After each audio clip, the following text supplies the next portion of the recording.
1 E-D-luokka ja otetaan teille ne Suomen mestaruus latinalaistulokset nyt sitten ensin. Ja siellä 6.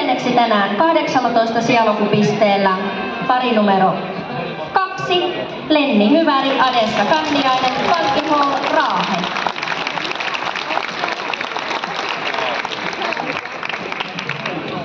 Viidenneksi tänään 14 sijalukupisteellä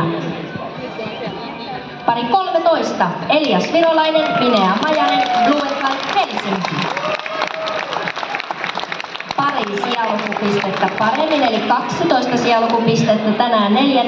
pari 11, Paavo Kuusiniemi, Annika Latinovic, oikea rytmi, Pori.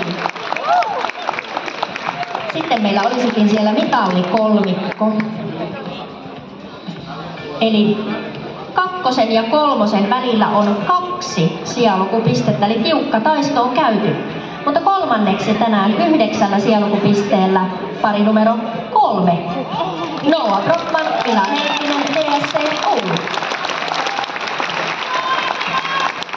Ja toiseksi tänään tosiaan pari sijalukupistettä paremmin 7 sijalukupisteellä pari numero 5. Jake Paavilainen, Alisa Musta, Kolmen Turki.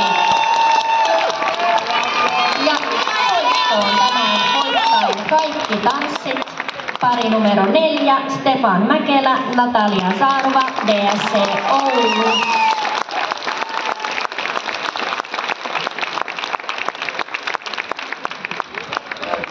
Ja nyt isit, äidit, mummit, kummit, tämä on teidän hetki loistaa tanssillisin askelin kohti tätä palkintoa.